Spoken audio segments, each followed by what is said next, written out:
Welcome to the Leaders in Payments podcast, where we talk to C-level leaders from across the payments landscape. We'll be discussing the products and services that impact the payment space today, as well as trends and predictions for the future of payments. We will also hear stories from our guests about their journeys to the top. Hello, everyone. This is your host, Greg Myers. As we continue this month with our focus on open banking, our pulse is on Trustly, a well-established open banking platform that enables merchant commerce via ACH in a manner that reduces fraud and promotes a more seamless payments flow. Today, I talk with Chief Legal Officer Kathryn McCall about Trustly as both a rapidly growing company and a true leader in our industry. For those of you that may not know, the Trustly brand was launched in the U.S. through a merger with a local platform, Pay with My Bank. Trustly has grown exponentially since 2018 when they had just 20 employees, and now they have 300. Kathryn talks about the nuances of this merger and the differences between the U.S. and EU open banking ecosystems. Both are well established, but consumers in the EU were early adopters of the bank transfer model. Their ecosystem has been thriving on it for decades. The U.S. ecosystem, on the other hand, still gravitates largely towards card, and though less prominent today, check payments. Tune in to hear how the benefits of open banking differ from the merchant versus the consumer side, and what the future looks like as we charge forward towards automation and digitization. We've got a great episode ahead, so let's get started.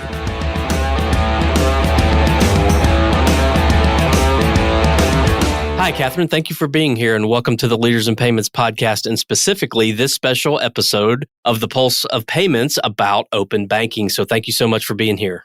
Thank you so much, Greg. I'm very happy to be here, and thank you for having me. Absolutely. So let's dive right in. Tell our audience a little bit about your background and your role today at Trustly. Okay. I am currently the Chief Legal Officer and General Counsel for Trustly in the Americas. I came on board in-house with Trustly in December of 2019, and I was their outside counsel starting in January of 2018. So I'm a longtime person at Trustly in our world. And your background has been legal your whole career? Legal my whole career. I've been an attorney for 26 years. I did have a couple of careers before becoming an attorney. I lived in Japan for a little while and I was in advertising.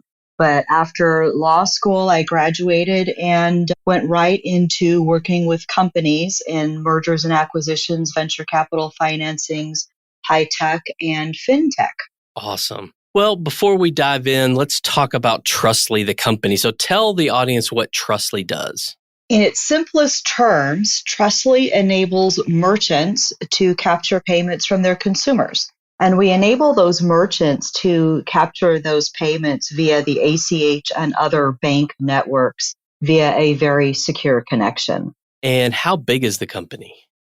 Well, we are growing. So to give you an idea of how fast we're growing, when I started working with Trustly in January of 2018, there were about 20 people, 4 based in the US and 16 in Brazil. And now we are approaching 300 employees. So a very, very rapid growth. And most of those employees were added after I joined. When I joined in December of 2019, we were about 40 employees. And also most of those people joined during the pandemic, which has been a whole new experience of interviewing people via video conference. We started with a core product. We've added to our core product line. Our core product was just processing payments. Now we've added a guaranteed product to that. We've added a data product. And I mentioned this in the opening about open banking. It might mean a lot of different things to different people. Can you define how you look at open banking? What does that term mean? Okay, I can define it 2 ways. One is my definition. I actually then also, as everybody does these days, I Googled it. What is open banking? So in the Google world, open banking is the use of open APIs from a financial institution that enables third-party developers to build applications and services around the financial institution. And what Trustly does, or what we do in open banking, which is something that we've done from the very, very beginning, is we build APIs to connect to financial institutions to enable merchants and consumers to leverage the consumer's bank account to make payments, gain information, reduce fraud in transactions, and enable a frictionless payment experience. And correct me if I'm wrong, but open banking or using your bank account to pay is much more prominent in Europe than it is in the US. Can you speak to why that is? I can speak to why I think it is. In the US, we have had checking accounts for a long time. And then credit cards came into being, and we're very comfortable with credit cards, very comfortable with checking accounts, although younger folks today may not quite be as comfortable with writing out a check. I certainly remember the days of doing that. Whereas in Europe, checking accounts and credit cards aren't as prevalent. So I think they started more with bank to bank transfers. I know way back, this is the early 90s when I lived in Japan, for a consumer to have a checking account was just unheard of. We used more bank to bank transfers. Of course, we had to walk down to the post office or to the bank and fill out a form to have the bank then transfer a payment for us. So it wasn't quite as easy as jumping on your phone or jumping on your computer and being able to do it. But I think in the US, we're rapidly catching up, especially around open banking is becoming more prevalent. People are becoming more comfortable with it. They're realizing that writing a check isn't all that easy anymore. And then a lot of times using a credit card isn't as easy when you're constantly having to enter into that 6-digit code and then what's the number on the back and what's the expiration date and filling out all of those things. I think we are rapidly catching up. And then the younger generation these days have a much stronger interest in reducing debt and using their bank account and not incurring all that credit card debt. Trustly launched here in the US through a merger with Pay with My Bank back in 2019, I think. Obviously, it's grown tremendously. You talked about from an employee perspective how much it's grown. So can you speak to that growth here in the US since that merger back in 2019? Certainly. So when I started out, I was outside counsel for Pay with My Bank. And I counseled Pay with My Bank through the merger with Trustly. And that merger closed in June of 2019. Then I came on board in-house in December of 2019. And what that merger enabled Pay with My Bank to do was to really jumpstart its growth by having a secure financial backing and then also having a product that has been built out and actively running in Europe. So we were immediately able to tell our merchants here in the US that, yes, you can use our services here in the US and also in Europe. It was also great to draw on the resources of Trustly in Europe around as we were scaling our company, how do we add these different functions? What different functions do we need to be able to look to the European organizations? So these are the different functional areas they have. We can add those in the United States, or they have a functioning area in customer support or anti-money laundering or different things that we could perhaps leverage here in the United States. So it really enabled us to very quickly scale and come up to speed, knowing that we had the backing of the Trustly organization in Europe and just that wealth of knowledge to pull from. Yeah, and I would assume anytime merchants can find a lower cost of acceptance, it's certainly attractive. I would assume it's sort of like the snowball effect as you win some big accounts and others see that and they want to also take advantage of that. I'm sure there was some sort of just, natural, I don't know what the right word is, but sort of that snowball effect of, hey, XYZ, my competitor, is offering this lower cost of acceptance, this awesome solution. We should be too. I would assume there was some of that in play. Yeah, there was some natural back and forth in that we had some merchants in Europe with the Trustly organization in Europe saying, oh, now we can go to the US, and then vice versa, the US merchants going to Europe. We also, we're a lower cost payment method than credit cards just by virtue of what our service is and how it's built and the banking network that it uses. So for any merchant looking at what the cost it is for a credit card and what the cost is for using our services, that's really attractive when we compare side by side, which is a comparison that our sales team does all the time. Instead of paying all of X amount of money to the credit card companies, you could keep that money and enhance your revenue and your bottom line. Yeah. And beyond the lower cost of acceptance, What else is Trustly doing that's unique or different that's allowing for this tremendous level of growth? I mean, I guess said another way, what is so compelling about Trustly? Sure. So I would say on two fronts. We've got what's compelling about it on the merchant front, and then what's compelling for the consumer. So on the merchant front, we've already talked about there's the lower cost. We have very enhanced and robust security protocols in place to ensure that all of our payment transactions are extremely secure. In addition, the way that we are able to leverage a consumer's, the banking networks and consumers' bank accounts and information, those bank accounts, we're able to reduce fraud in transactions, verify that that person is who they say they are, that that bank account is valid. The more we can reduce fraud in the payment networks and in the financial networks overall, the better we all are, because fraud is very expensive to try and fight.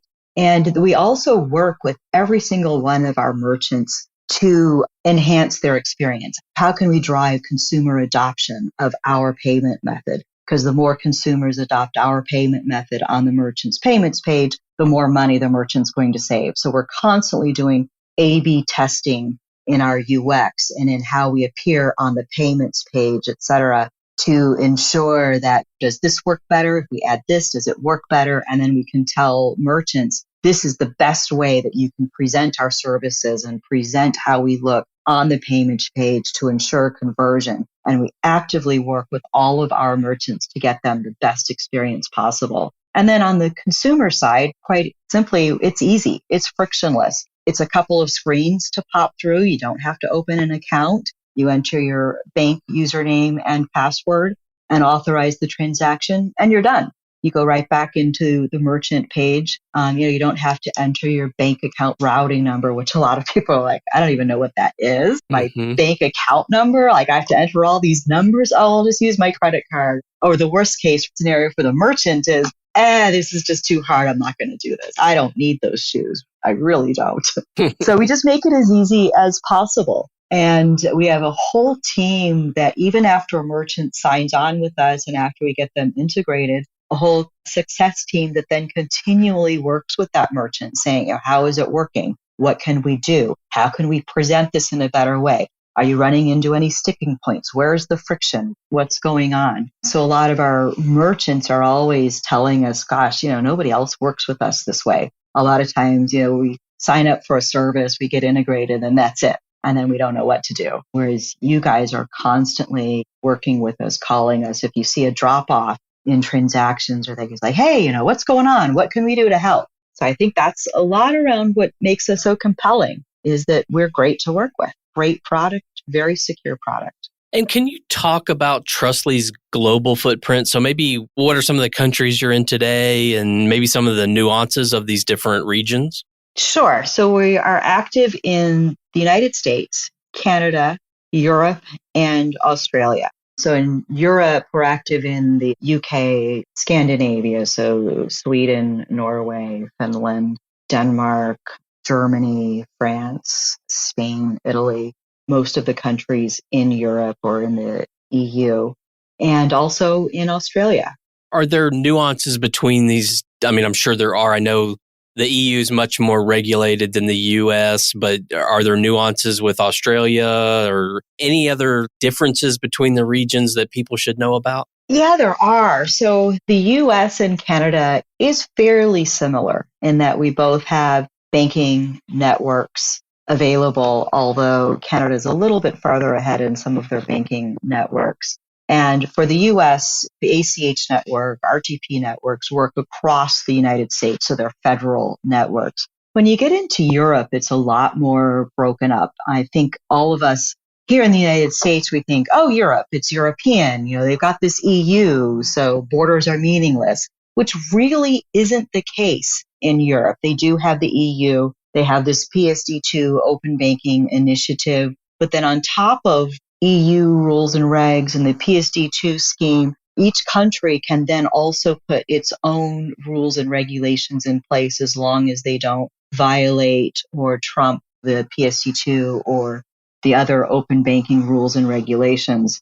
So it is very nuanced and very different as you move between different countries in Europe. It's a lot more fragmented that I think a lot of folks in the United States would be very surprised at how fragmented it is, which of course makes it very challenging to build out a payment network that will work the same, whether you're in Spain or Germany, or, you just happen to go for the weekend, but you cross the border and it's a whole new thing, but you're expecting Trustly to act and feel exactly the same. So it's a lot more challenging in Europe due to the fragmentation, the additional rules and regulations over there. Down in Australia, of course, they have their own licensing regime to jump through to get licensed. Also, the privacy rules and regulations change as you cross borders. So there's a whole new privacy rules and regulations in Australia that we have to implement and make sure that we are compliant with. Same with Europe. In Europe, it's GDPR. And then, of course, in the United States, we don't have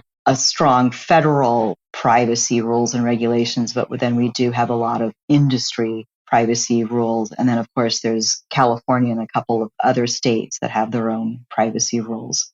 It's a challenge and it's nuanced. Everybody kind of thinks, oh, it's just bank to bank and it'll all work the same everywhere. But it really isn't the case. But that's some of the challenge for us, in order that when merchants come to us, they can sign up with us and then they don't have to see all of that or deal with all of that. They can trust that when they sign up with us, it's going to work the same across international borders and they're going to have the same experience. What are some of those challenges? I think I want to kind of put this in the perspective of kind of legal and compliance. So what are the challenges that merchants face integrating your solution from a legal and compliance perspective? So that's sort of part one. And then are there other just sort of generic legal and compliance challenges when it comes to actually paying with a bank account?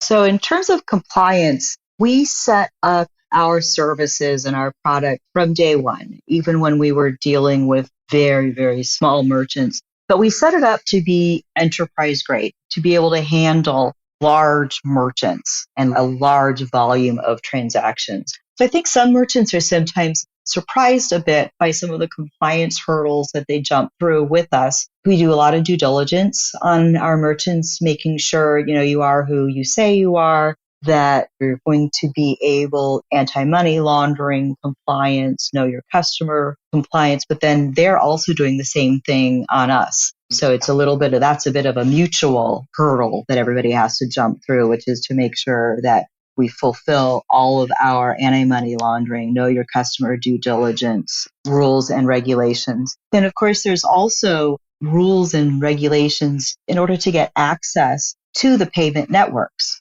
So the ACH system through NACHA has its own rules and regulations about who can get access to those systems. So ensuring that everybody accessing those systems is fully compliant, that we don't have any fraudsters accessing the system, et cetera. So that can be, sometimes it's a bit of a surprise for folks, especially if you're a large merchant, it's just like a household name and they're like, we have to do all of that? Yes, you do. Everybody has to do all of this. Everybody does know who you are. Your logo is very recognizable, but we all have an interest in ensuring the security of our financial systems and that we eliminate fraud from those systems. We eliminate any financing of terrorism. We eliminate money laundering from it, which means that there are certain controls in place. And then there also might be controls around how much an individual user or the amounts of transactions that can go through until each of us figure out what we're comfortable with, both the merchant and us, and sometimes even the payments network. But all of that is really built around just ensuring that we are secure. We provide a fantastic experience that eliminates fraud in that payment network, and we're not letting any criminal proceeds through or anything of that nature. Usually it's a give and take because then merchants are doing the same thing with us. They want to make sure that we are above board, that we are not going to defraud any of their consumers, et cetera. So it's a bit of a give and take. Yeah. One question I've always had about sort of just the open banking concept of entering in my bank credentials, whether it's for payment or other things, is what is my bank? How do they play a role in this? Do they have to give permission? What are the challenges that the financial institutions have, or what role do they play in this from sort of a compliance perspective or an agreement perspective, or do they play in it? they can either not play a role, or if they have developed an API to which we can connect to, then we will connect to that bank API, which enables access. Or when a consumer goes through our UX and they give us their username and password, we'll use that username and password for one time to connect to their bank account, and then we discard it and don't keep that username and password, which is one of the reasons why we're so secure, is we have a username and password for an instantaneous second, and then it goes away and it's discarded. We'll work with the banks in any way that we can. A lot of banks, especially when we started up, were not interested at all in working with us or developing an API. Now they're coming around. So if they've got an API, we work with that and work with them to ensure that their consumers, their account holders have a great experience. Makes perfect sense. So where do you see the payments industry, or more specifically open banking, headed, say, in the next 2 to 3 years? What's the future start to look like? I think it's going to become a lot more prevalent, and I think there's going to be some more regulation. There might be some more regulation here in the United States around what exactly open banking looks like and what the banks need to do to enable open banking. It's really interesting. Banks can get a little defensive, or you can't have access to that. But really and truly, I'm a customer. I'm an account holder at that bank, but that bank account is mine. And if I want to use that bank account to pay a merchant through Trustly or through any other system, I should be able to do that. So banks are slowly coming around to that realization that their account holders are not going to be very happy if they restrict access, because their account holders expect now to be able to hook their bank account up to various different services to make their lives easier, not only in payments, but in managing their finances, getting automatic account updates through aggregated services, et cetera, like a Mint or things like that. I think we're going to see more and more regulation in open banking, more adoption in open banking, more people using it, and more services coming around it, taking advantage of open banking and just making it easier for the consumer and for the merchant, which is very exciting. Yeah, it is. It's very exciting. So, Kathryn, we've covered a lot of ground today on you and a little about your background and your role there, and obviously open banking as a concept, and then Trustly specifically. So is there anything else you'd like to add before we wrap up? We're hiring. So anybody, if you're looking for a position and want to come and join a great, exciting team, come join us. We are hiring. Great. Well, Kathryn, thank you so much for being on the show. I know your time's very valuable, so I really appreciate you being here today. Thank you so much, Greg. It was a pleasure. And to all you listeners out there, I thank you for your time as well. And until the next story.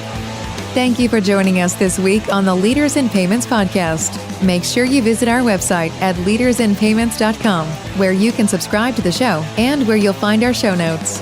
If you enjoyed listening, please share on your social channels as well.